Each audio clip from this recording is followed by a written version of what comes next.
certain regard, une émission au service de l'écologie et de la transition énergétique. Un certain regard, émission présentée et animée par Christophe Normier.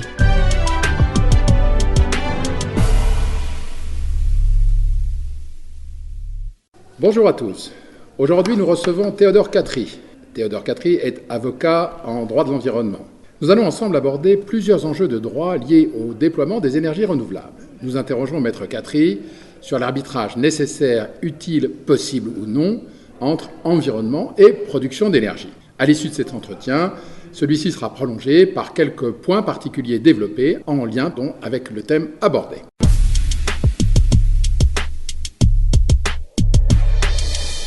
La France est une exception au sein de l'Europe. Nos parents ont construit un réseau électrique et une production basée sur une énergie décarbonée. Pour mémoire, la France produit son électricité à moins de 80 grammes de CO2 par kilowattheure, alors que l'Allemagne est à plus de 350 grammes de CO2. Ainsi, nous sommes à ce jour les champions du monde, voire les champions européens plus modestement, de la lutte contre le CO2 pour la production d'électricité. 92% de l'électricité française est actuellement décarbonée, et ce grâce ou à cause du nucléaire pour 80%, et grâce ou à cause des différents barrages hydrauliques. Dès lors, les recettes pour produire un mix idéal ne sont pas les mêmes en France et en Allemagne. En Allemagne, c'est la lignite qui fait pour l'essentiel la production d'électricité. Nous n'avons pas le même combat à mener. Alors, face à ce défi de l'énergie, interrogeons notre interlocuteur, Maître Catry, sur le conflit potentiel entre le droit de l'environnement et de la production d'énergie. Puis posons-nous la question de l'enjeu que cela représente pour un propriétaire foncier. Maître Catry, vous êtes avocat en droit public et urbanisme, vous travaillez en particulier sur le droit du patrimoine et du paysage. Que pouvez-vous nous dire de l'arbitrage entre production d'électricité et respect de l'environnement ? Ce thème fondamental pour tout projet est un principe analysé dans les études d'impact. Ces études permettent de faire un état des lieux de l'atteinte potentielle de l'impact du projet sur l'environnement, direct ou indirect. Ces études sont-elles, à vos yeux, complètes, fiables, équilibrées ? Quelle est la responsabilité de l'État quand il accepte une étude d'impact qui serait vue comme incomplète, insuffisante ou insincère ? Alors, vous avez raison, c'est vrai que les projets ENR, quels qu'ils soient, ont tous leur lot de risques pour l'environnement. Et ces risques, le droit français... Vous dites les projets ENR, oui. Ça veut dire énergie renouvelable. Énergie renouvelable, tout à fait. Éolien, méthanisation, photovoltaïque. Et donc ces risques, le droit français oblige à les maîtriser et il oblige surtout à démontrer qu'on les maîtrise. Et c'est ça l'objet des études d'impact qui sont obligatoires en matière d'autorisation environnementale. Alors, c'est un sujet qui est déterminant, en particulier en matière éolienne, parce que le droit interdit les projets qui portent une atteinte significative à la faune, à la flore, au paysage, à la santé ou encore à la commodité du voisinage. Or, l'industrie éolienne, pour rester sur cet exemple-là, concentre tous ces risques à la fois. Mortalité de nombreux oiseaux protégés, en nichage ou en migration. Nous avons sur notre territoire quand même plusieurs couloirs de migration d'importance européenne, voire mondiale. Mortalité aussi de nombreuses espèces protégées de chauves-souris, du fait de l'implantation d'une grande quantité de projets proches des lisières ou des bocagères. Perturbation de la faune marine, conséquence du passage des câbles et des nuisances anthropiques causées par le fonctionnement des parcs offshore. Et toute une myriade de sujets dont on redoute des incidences qui peuvent être graves et qui vont être des sujets d'avenir, la perturbation des élevages, le développement du syndrome éolien, la dispersion de bisphénol A par l'érosion des pales et malheureusement j'en passe beaucoup. Alors le problème des études d'impact, c'est qu'elles sont censées être objectives, mais qu'elles sont réalisées à la diligence et aux frais du porteur du projet. Or, vous comprenez bien qu'une démarche purement objective, menée dans cet état d'esprit, pourrait très bien conduire à un bilan défavorable au porteur de projet, si jamais les enjeux du milieu étudié sont trop forts. Et là, pour le promoteur, évidemment, c'est le serpent qui se mord la queue. Alors, que fait-on dans ces cas-là ? Et je vous le dis en toute connaissance de cause, puisque je passe quand même beaucoup de temps de mes journées à éplucher ces études dans les dossiers dont je suis saisi. Eh bien, sous couvert de sincérité, les analyses sont régulièrement, trop régulièrement, biaisées.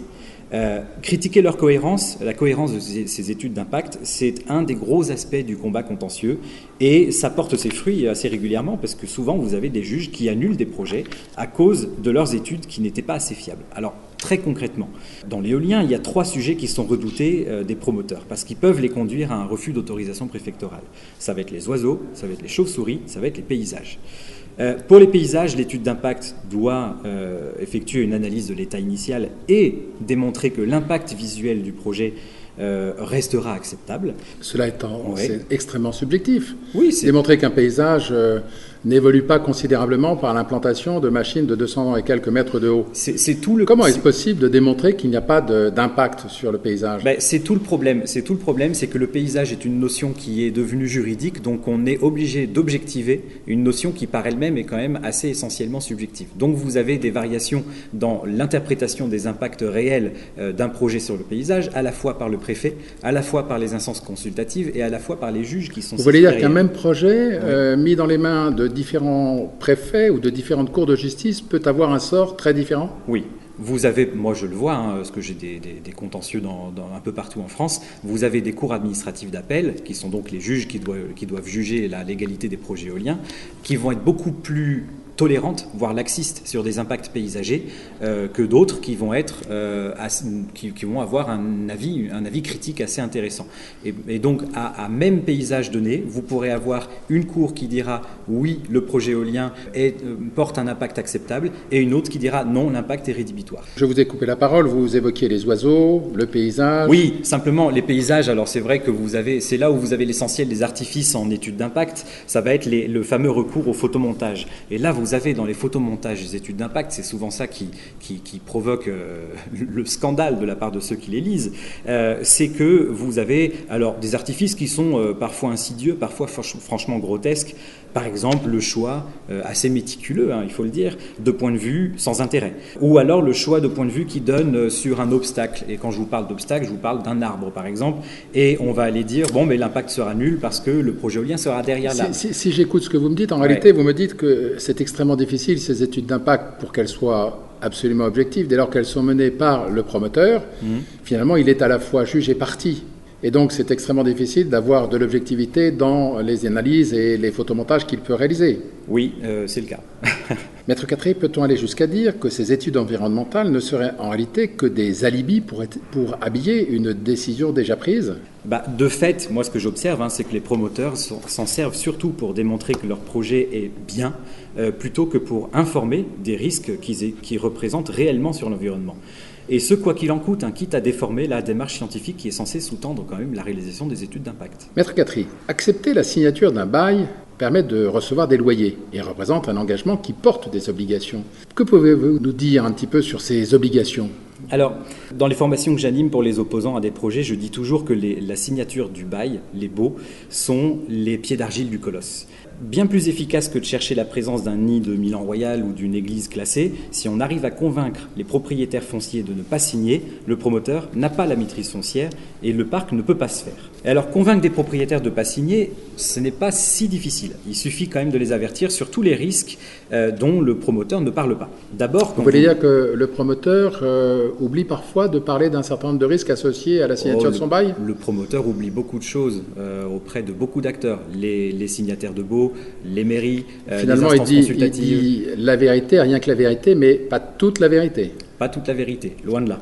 Vous voyez, par exemple, quand vous signez avec un promoteur, vous vous engagez sur un bail qui est amphithéotique, donc c'est-à-dire un bail à très long terme, reconductible par la seule volonté du promoteur qui loue vos terres. Et d'emblée, je vous le dis, quand un parc est là, c'est pour longtemps. On l'exploite jusqu'au bout et ensuite, honnêtement, on ne le démonte pas. On fait ce qu'on appelle du repowering au moment venu, et donc on reconstruit. Le repowering, ça veut dire quoi ? Le repowering, c'est-à-dire qu'on va non pas démonter le parc, mais on va en refaire un plus puissant, donc c'est-à-dire en général en fin de vie du premier parc. En fin de vie du premier parc, on démonte l'éolienne qui est placée. Exactement. Et on la remplace par une éolienne plus puissante. Voilà, plus puissante, donc c'est-à-dire plus grande.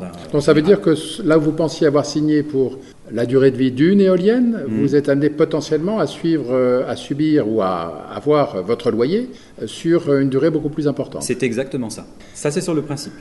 Ensuite, si vous signez, voilà pour vous dire quelques-unes des choses qu'on ne dit pas, le périmètre de 500 mètres autour des éoliennes installées va devenir inconstructible pour vous. vous pourrez vous retrouver un jour avec un exploitant sous-locataire que vous ne connaîtrez pas. Vous allez devenir responsable de la dépollution du site, puisque vous restez le propriétaire du terrain. Fiscalement, vous perdrez de nombreux avantages, par exemple liés à la nature forestière de votre terrain, par exemple. Et d'ailleurs, plus généralement, vous allez voir votre imposition qui risque d'être sérieusement réévaluée. Et vous risquerez de devoir assumer le démantèlement à votre charge, sachant que la provision qui est faite par l'exploitant pour financer cette opération, d'ailleurs sans garantie que cette provision existe encore au moment où le démantèlement devra se faire, eh bien cette provision, elle est fixée en général d'une façon qui est inférieure à ce que le démantèlement coûte réellement. Le promoteur oublie de vous dire, semble-t-il aussi, que vous êtes seriez responsable dans le cas d'éléments d'enjeux de santé. Je parle de santé humaine ou de santé animale, comme on voit un certain nombre de parcs éoliens confrontés à des surmortalités dont on ignore pour l'instant l'origine, de surmortalité de bovins, d'ovins. Est-ce que la responsabilité du propriétaire pourrait aussi être appelée en cas de nuisances liées à des enjeux de santé ? Oui, on va y revenir, mais le propriétaire risquera d'être empêtré dans un scandale qu'il n'aura absolument pas recherché, bien entendu, avec l'exploitant. Donc je note dans vos propos que finalement la mise en location dans ces conditions revient quasiment à céder la propriété et tous ses droits pour 50 ans, tout en conservant énormément d'obligations. C'est exactement ça. Dit autrement, le locataire est quasi-propriétaire et récupère, lui, beaucoup d'avantages, là où le propriétaire va s'exposer à beaucoup plus de risques. Et j'ajoute que tout ça se fait sachant qu'il n'y aura pas de retour arrière possible. Si jamais vous vous mordez les doigts et que vous n'en pouvez plus de subir la colère de la population locale, oui, parce que souvent on vous fait signer avant de mettre les élus et les habitants au courant, eh ben, vous ne pourrez pas rompre la convention, sauf à payer des pénalités qui seront absolument prohibitives. Les pénalités, nous l'avons évoqué dans certains dossiers, elles correspondent au manque à gagner à venir du parc. Voilà. Cela se chiffre en milliers. Voilà, exactement. Maître Catry, en signant un bail, le propriétaire foncier devient légalement co-responsable de ces nuisances. Il prend alors le risque de devoir indemniser les riverains pour un trouble anormal de voisinage. Que pouvez-vous nous en dire ? Alors, juridiquement, il peut se retrouver à être le premier responsable dans l'ordre des responsabilités qui sont recherchées. Par conséquent, une victime de ces troubles anormaux de voisinage peut très bien poursuivre en justice l'exploitant et le propriétaire, et ça sera à eux de démontrer en quoi la responsabilité recherchée doit reposer sur un plutôt que sur l'autre. Alors, jusqu'à récemment, le débat judiciaire se limitait à la perte de valeur foncière des propriétés environnantes. Mais vous avez effectivement, on vient d'en parler, une problématique émergente de santé publique qui a déjà pu faire l'objet d'une décision de justice reconnaissant le syndrome éolien et indemnisant les voisins d'un parc éolien de dommages causés par les sons basses et très basses fréquences sur leur santé. Ce qu'il faut comprendre, c'est que... Ça, vous faites état d'une décision récente ? Oui, une décision qui a été rendue en 2021 par la Cour d'appel de Toulouse, qui a reconnu le syndrome éolien, qui a reconnu les préjudices qui étaient liés. C'est-à-dire que des habitants à proximité de zones éoliennes se sont plaints de troubles liés à des infrasons et à différents symptômes dont ils ont été sujets, et ils ont obtenu gain de cause. Exactement ça, en passant par une expertise judiciaire qui est une étape fondamentale, mais sur le fond du sujet, on n'a pas eu besoin d'aller chercher très loin dans le débat juridique. Ce qu'il faut comprendre, c'est que tout ça, juridiquement, le fondement de ces actions, il est classique. On mobilise la bonne vieille théorie juridique des troubles anormaux de voisinage qu'on étudie dès la première année de droit et qui ouvre en fait un droit à condamnation sans qu'il y ait besoin de démontrer une faute, un droit à condamnation en nature et ou en espèces, et c'est ça qui peut être intéressant. Ça veut dire quoi ? En espèces, c'est-à-dire condamnation financière, et en nature, c'est-à-dire obligation de faire. Donc, par exemple, si le parc éolien fonctionne anormalement, moduler la façon dont il fonctionne. Ou alors, dans le pire des cas, ou le meilleur, c'est selon, contraindre au démantèlement. Ça s'est encore jamais vu, mais sur le plan théorique, ça reste tout à fait possible devant un juge judiciaire. Je constate donc qu'en contrepartie d'un loyer, le propriétaire responsable face finalement à ces risques qui peuvent s'avérer majeurs, et vous dites même le premier responsable. Oui, il peut être reconnu responsable, et voire le premier responsable en fonction des circonstances dans lesquelles les risques se traduiront. Ça aussi, c'est un risque que le promoteur se gardera bien de vous dire quand il fera signer un bail. Maître Catry, le nouveau gouvernement en place, depuis le mois de mai 2022, parle beaucoup sur ces enjeux de l'énergie. C'est un sujet majeur de nos sociétés. Et ce mot magique qui est utilisé, qui apparaît dans toutes comme réponse à toutes les oppositions, c'est le mot concertation. Quel est le sens de cette expression ? Les citoyens peuvent-ils décider, stopper un projet ? Des citoyens seront-ils consultés ? Quel sera le pouvoir qui leur sera donné ? Est-ce que la notion de concertation signifie qu'on va trouver un moyen terme qui pourra convenir à chacun ? Alors, je vais devoir être très franc et très sincère, mais il faut qu'on le sache. Telle qu'elle est pratiquée dans notre droit de l'environnement, la concertation n'est qu'un outil de démocratie de façade. Il peut s'agir de laisser la possibilité de s'exprimer aux personnes intéressées, ça d'accord, mais jamais, en aucun cas, de leur donner le pouvoir de contraindre. Dans le principe, donc déjà la concertation, honnêtement, je vais vous le dire, c'est du bluff, c'est un gros enfumage. Ne croyez surtout pas que ceux qui organisent ces débats et ces concertations ont le devoir de se plier à votre opinion. En plus de ça, ces concertations sont souvent sciemment menées de travers. Moi, j'ai en mémoire le débat public pour le parc offshore de Belle-Île-en-Mer. On a proposé 4 zones d'implantation. Ceux qui se sont prononcés dans le débat public ont choisi celle des 4 zones qui pouvaient avoir le moins d'impact. Et résultat, on a imposé une 5e zone et on a imposé de mettre les éoliennes dedans. On est naturellement à 15 km de la côte sauvage de Belle-Île. Donc, comprenez bien que pour moi, c'est très clair quand on parle de concertation, de consultation, d'enquête publique, etc. Tout ça, c'est la même chose. C'est un piège.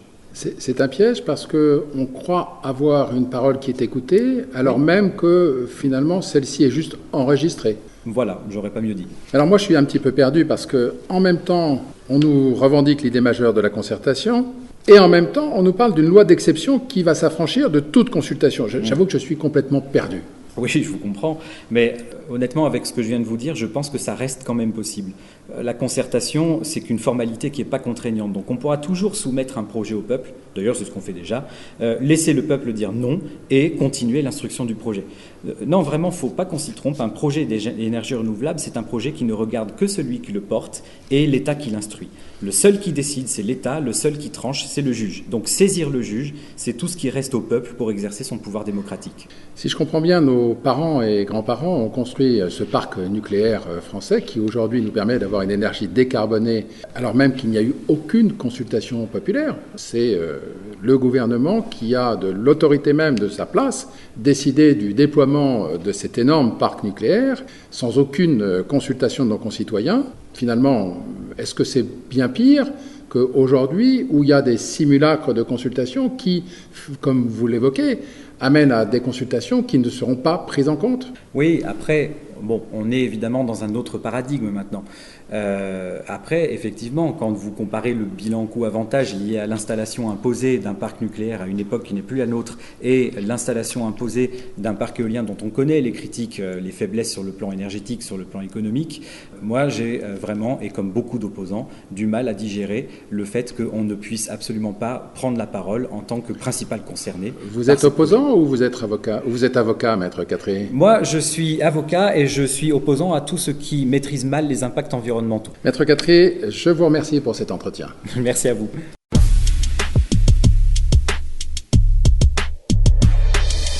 Pour faire suite à l'entretien que nous venons d'avoir avec Maître Catheré, je vous propose 3 points de réflexion. En premier lieu, y a-t-il un impact de l'implantation d'éoliennes sur les valeurs immobilières ? Pour la première fois en France, un tribunal administratif confirme le lien entre l'industrialisation d'une zone rurale par l'éolien et les nuisances environnementales des éoliennes. Ainsi, la baisse de la valeur d'une habitation a pu être actée à travers, en particulier, les enjeux des impôts fonciers. C'est une décision du tribunal administratif de Nantes en décembre 2020. Par ailleurs, dans le cas d'une exposition directe à un champ éolien, l'administration fiscale reconnaît désormais la baisse des valeurs locatives des maisons, ceci impactant, par conséquence là encore, l'impôt foncier. C'est donc une baisse de revenus pour la commune. Pour le particulier, c'est la reconnaissance d'une baisse de la valeur patrimoniale de son bien. Et l'on peut évaluer l'impact ainsi de cette nuisance à environ 30% de la valeur du bien immobilier. En deuxième point, il me semble que nous pouvons parler de loyers, ceux versés aux propriétaires fonciers, et les mettre en lien avec les enjeux de démantèlement. Quels sont les enjeux pour les propriétaires fonciers ? Sur ce point, il convient de s'interroger sur les raisons qui amènent les industriels à louer les terrains et non à les acquérir.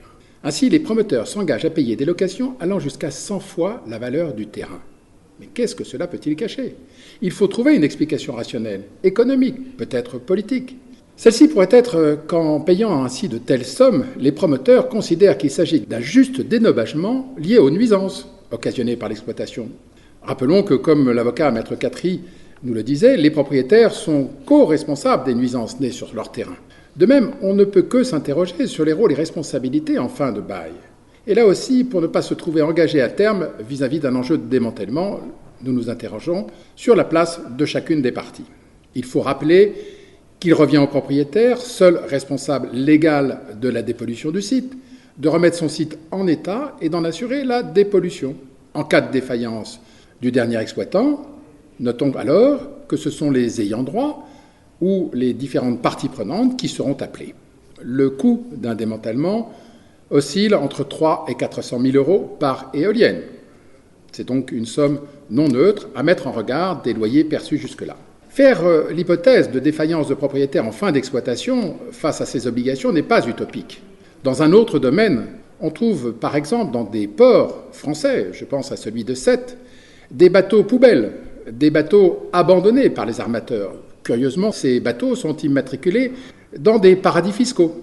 Et dès lors, c'est le port qui hérite de l'obligation de démantèlement, et ce, à ses frais. Au-delà du temps et de la durée nécessaire pour une telle action, cela sur 7 prend plus de 10 ans maintenant. Pour terminer, il faut rappeler que la parcelle, devenant terrain bâti industriel, perd alors le bénéfice de l'exonération des droits de mutation à titre gratuit.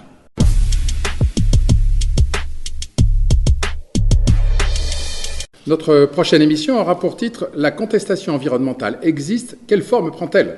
Je recevrai le président d'une fédération qui compte en matière de lutte anti-éolienne. Un certain regard, une émission au service de l'écologie et de la transition énergétique. Un certain regard, émission présentée et animée par Christophe Normier.